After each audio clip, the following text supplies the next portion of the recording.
What up, wrestling fans? Welcome back to the Smackdown Stew report. I am Smackdown Stew, and we are live here on Thursday, August the 7th, 2025. Again, don't forget to subscribe, the subscribe button, and like the episode. I want to thank people um, uh, for um, all the 1,000 views on that video, the short that I posted about AEW ignoring Hulk Hogan's passing. And I'd like to thank everybody for the comments. And AEW did, in fact, honor Hulk Hogan a couple of days later on Collision, where um, Tony Schiavone, it was at the announcer's desk and paid tribute, a great tribute to Hogan, but it was a little late in my opinion. Today we're going to talk about more about the passing of Hulk Hogan. Some new information has come out about the cause of death and everything. I'm going to give you my thoughts about SummerSlam. And of course, talking about Friday Night Smackdown, which will come live from Montreal tomorrow night. So we'll also take a look at that. And I'm going to start by uh, Hulk Hogan, of course, was laid to rest yesterday. Um, he in a funeral with family and friends. There was a camera, a small video taken from inside the funeral. Jacques Rougeau was there, the Montreal native, former of the Mountie and the fabulous Rougeau brothers. Edge was there. Vince McMahon actually came and did a surprise eulogy where at the end he asked everybody to give Hogan a one last standing ovation. Triple H was there. Also, Stephanie McMahon was there. Shane McMahon. Um, and there was others. I believe Ted DiBiase was there, from what I saw. Ric Flair was there. So it was a who's who in the wrestling industry. Hogan's ex-wife, Linda Hogan, was there. So it was a who's who. But this week, Brooke Hogan, who did not attend her father's funeral, came out publicly on the Bubba the Love Sponge show. Also, she spoke with Harvey Levin from TMZ, and also she put out a tweet today after Hulk Hogan's last wife, his widow, put out an Instagram post saying that he has not been cremated yet and will not be. His body was not cremated and will not be until the family's questions have been answered.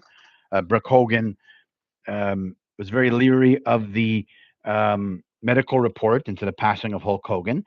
They did not do an autopsy because his death was not ruled suspicious, but Brooke Hogan felt that she understands that he passed away from a heart attack, but in the medical report it said he also had a form of leukemia, blood cancer, a very slow spreading blood cancer, and that um, and that also he had irregular heartbeat, and that's she is Brooke actually said that. But what she doesn't understand is about the leukemia. She is saying that when because she cut ties with him, she's saying that when she was um, talking with him and was with him when he had all his other surgeries, and they took blood panels. The blood was great. The blood was the doctor said he had the blood of a 25-year-old. So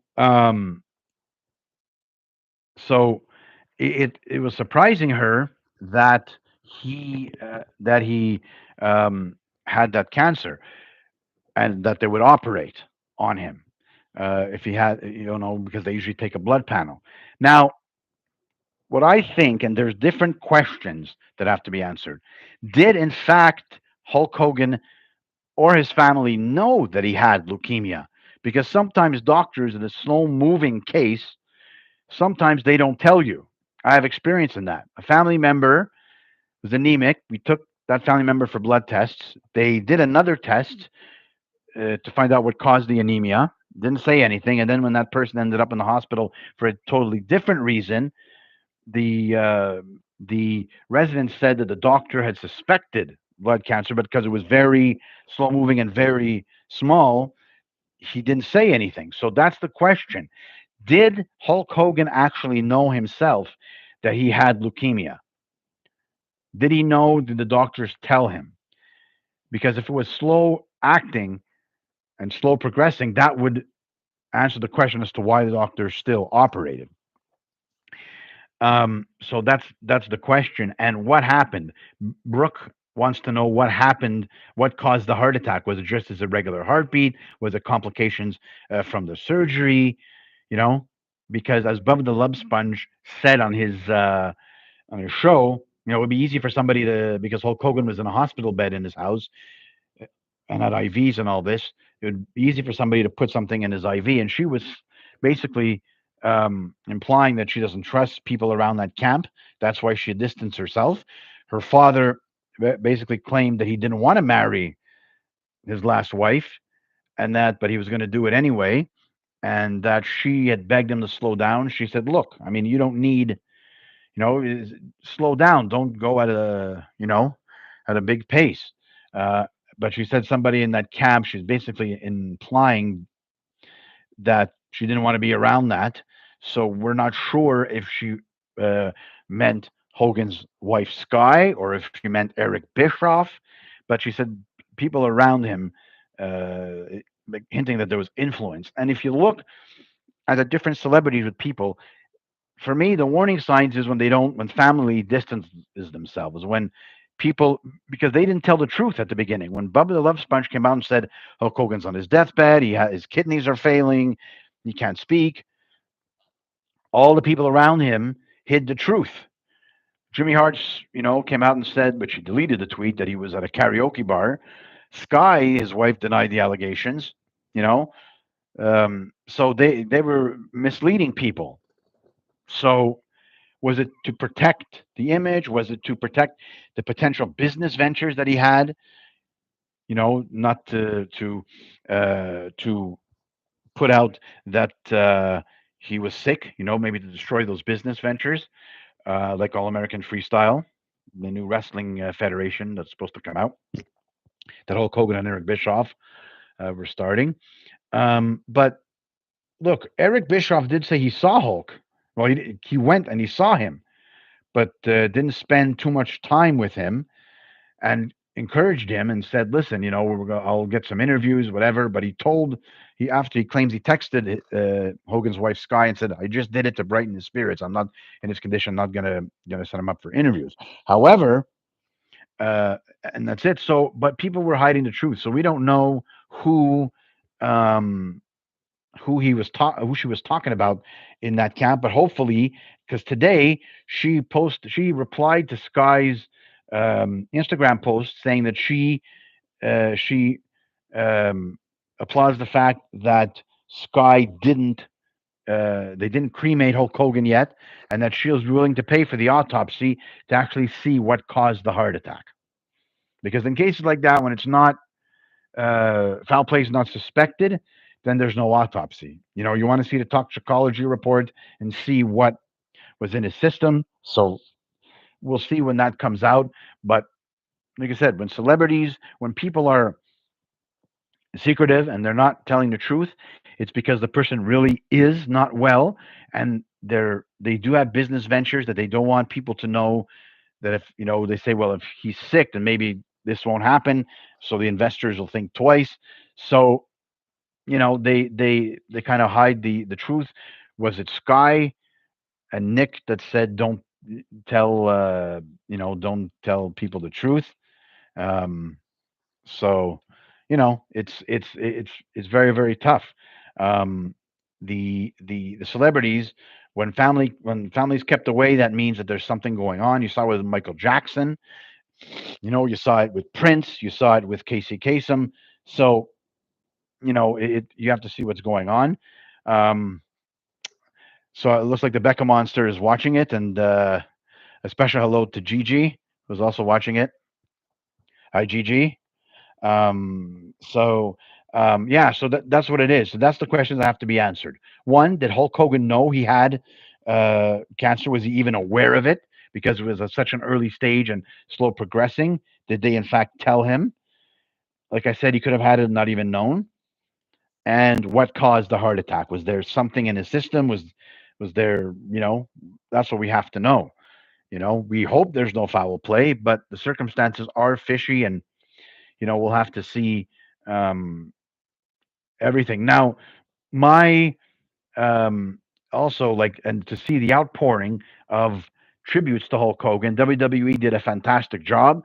They did a 10 bell salute on SmackDown after he passed, on Raw, and on NXT, and also Nick Hogan was front and center uh, on Raw, the Raw tribute, and he was at SummerSlam, which they paid tribute, which was uh, great. You saw all the podcasts of the people and the wrestlers who had podcasts come out and make their podcast about Hulk Hogan. Eric Bischoff was saying how he found out on his 83 Weeks podcast. Demolition podcast talked about Hogan. Kevin Nash, of course, talked about Hogan. Vince Russo talked about Hogan. He was on with Pierce Morgan. It was Pierce Morgan, Bubba the Love Sponge, and Hulk Hogan's agent and best friend. But for me, Vince Russo was a hypocrite. He said Hulk Hogan was always nice to me and that it affected me, But anyway, I love this, the respect shown after Hulk Hogan's passing, and you could tune in Tuesday night on Fox. There's going to be a special documentary. TMZ presents The Real Hulk Hogan, where Vince McMahon will come speak publicly for the first time in a while about Hulk Hogan. And a bunch of people from the industry will speak. So that's look, check your local listings on Fox. That's Tuesday night. The Real Hulk Hogan. Um, and we'll keep you updated here on the Smackdown Stew report once if there is an autopsy done and what's the final verdict. Hulk Hogan's wishes was to be cremated, but they're going to hold off on that until they get the actual answers. It's. I think that the new federation, the Real American Freestyle should be renamed Hulk Hogan's All American Freestyle. They say an unscripted professional wrestling. So we'll have to see. We'll keep you updated about Hulk Hogan. And now we'll move on to SummerSlam. My thoughts on SummerSlam. I know this is an old school podcast, but things happened at SummerSlam that I'm going to address. The one of the biggest ruses happened on at SummerSlam night one, where Seth Rollins fooled everybody, even Becky Lynch, his wife, put out these videos and stuff on Instagram and threw everybody off. Seth Rollins cashed in the money in the bank after CM Punk defeated Gunther, cashed in his money in the bank and defeated CM Punk. You only had a 5-second reign, and now the new World Heavyweight Champion is Seth Rollins. We'll see where that goes. The other thing about SummerSlam, a shock, Brock Lesnar returned after Cody Rhodes defeated John Cena, and it looked like John Cena turned back face.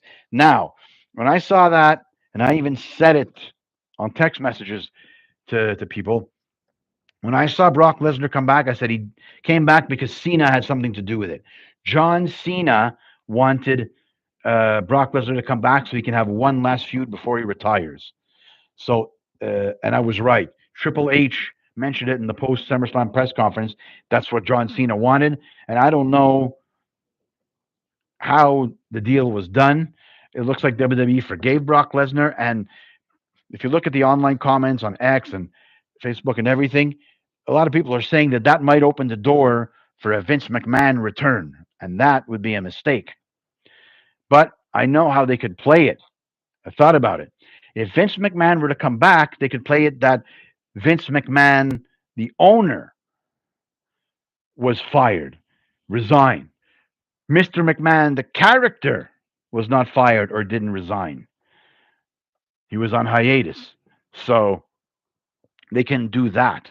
And we'll have to see how that plays out. But wow. And I saw Cody Rhodes coming, winning the title back, because that was the only way that John Cena could turn face.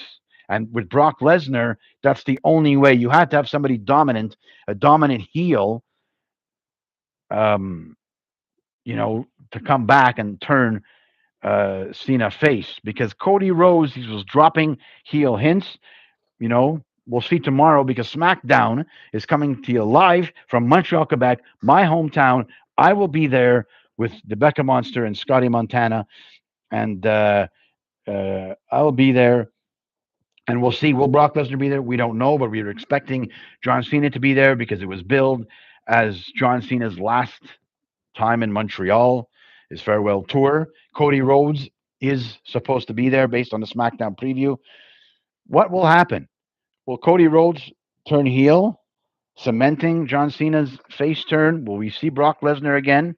Because don't forget, Cody Rhodes also had something with Brock Lesnar, but Brock Lesnar respected him, so they could use that to their advantage.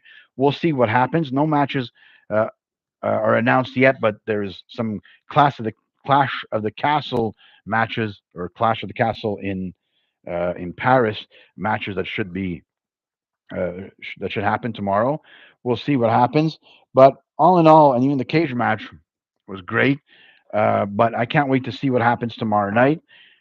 So far, Brock Lesnar's not advertised, but I do expect him to show up in some sort. What will happen? Will Cody Rhodes turn heel? Will Cena will address the crowd, of course, after what happened, and it's going to be great tomorrow night in Montreal. Will there be a dark match involving Cena? Only time will tell. Um, you know, it's exciting. We'll see actually what happens. But SummerSlam was okay. 2 days was actually pretty good. I don't know if it needed 2 days, but it was pretty big. The crowds were big, and I guess they're looking to do some of uh, their big four 2 nights. Royal Rumble you can't do 2 nights. It might be impossible.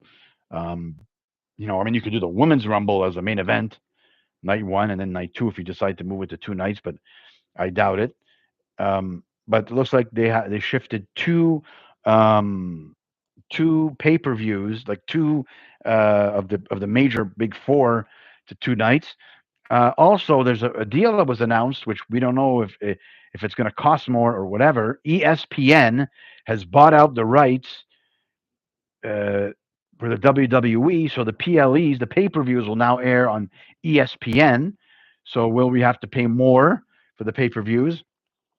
Only time will tell. ESPN's getting everything lately. They just signed uh, a deal for they signed a deal for WWE.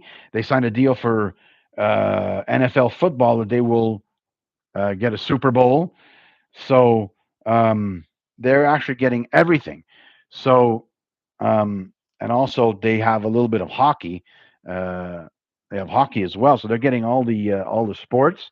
And I guess because of that, NBC now has basketball, so everything is shifting. But the WWE will be on ESPN, the PLEs, in 2026, and we'll see how that affects us here in Canada. It may not because, well, I mean, it's on Netflix, but we will see how it affects us here in Canada.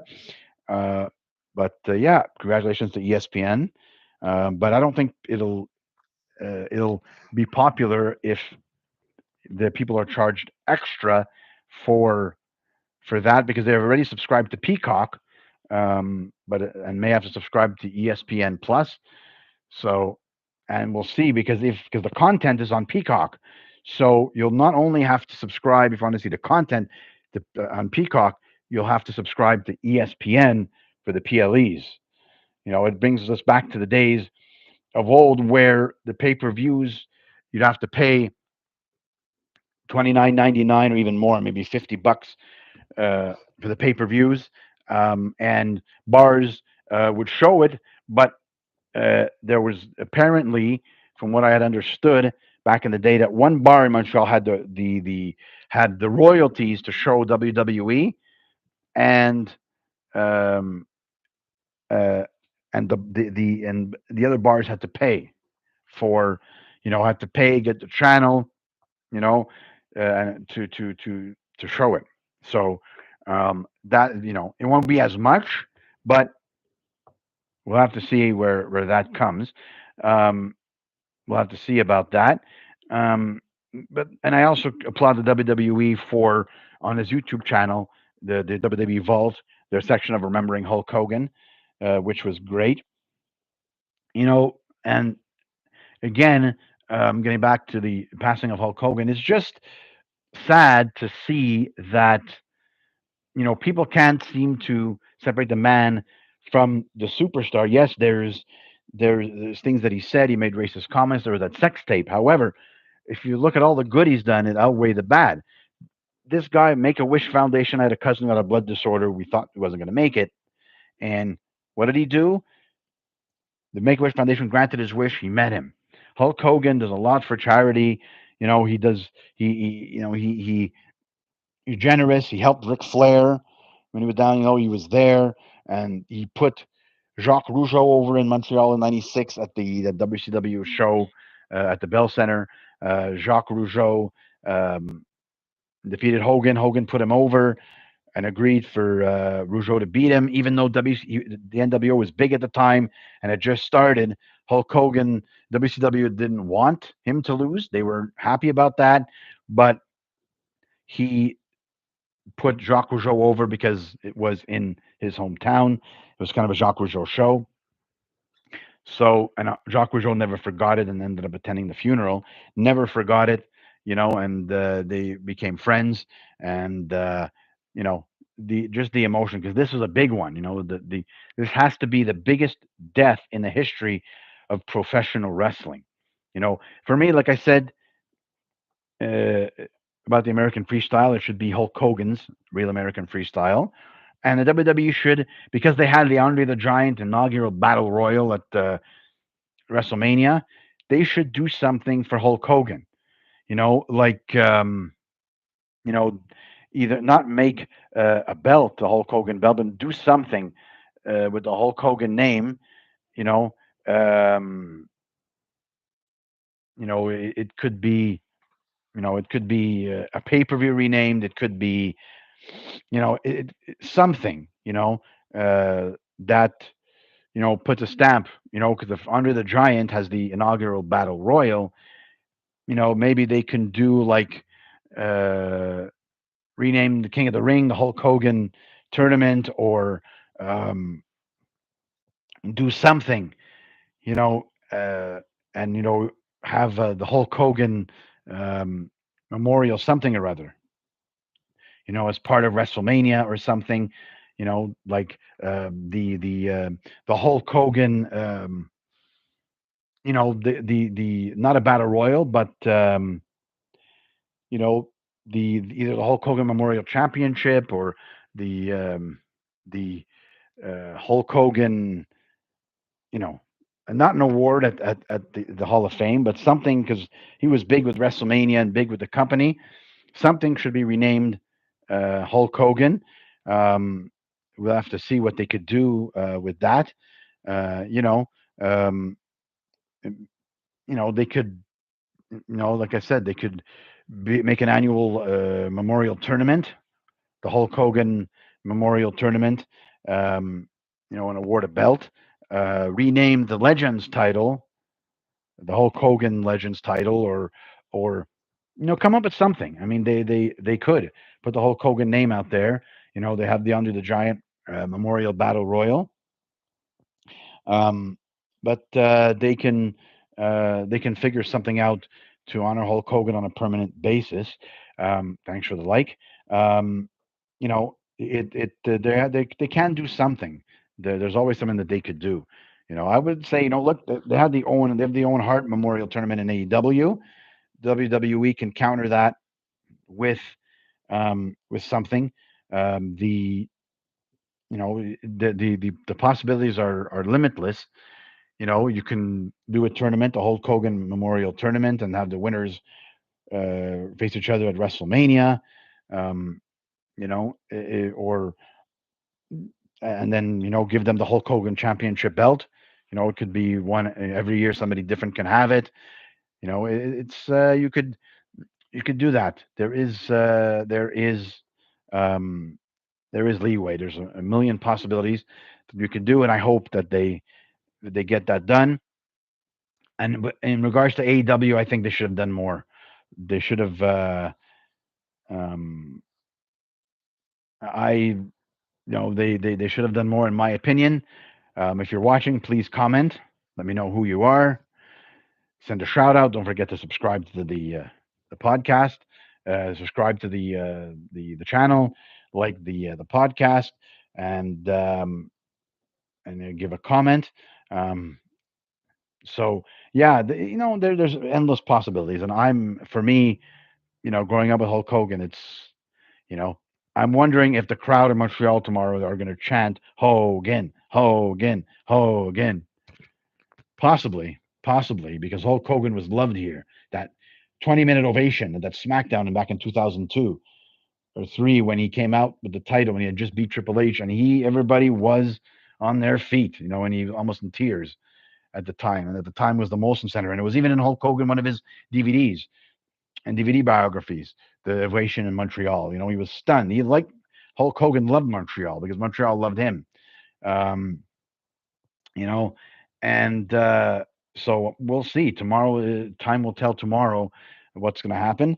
I will be there live, and I will probably do a report live from there at a certain point, short on the SmackDown Stew YouTube channel. So we're gonna probably end it off here. Tune into the channel. I'll probably go live if I can just before the show starts, and maybe just after, with my thoughts, live on the Smackdown Stew YouTube channel. So um, if those are there, if you want to come say hi, if you can spot me, don't be shy. Come say hi to Smackdown Stew, and more on the passing of Hulk Hogan, more on the autopsy in the future. So this is Smackdown Stew saying ciao for now.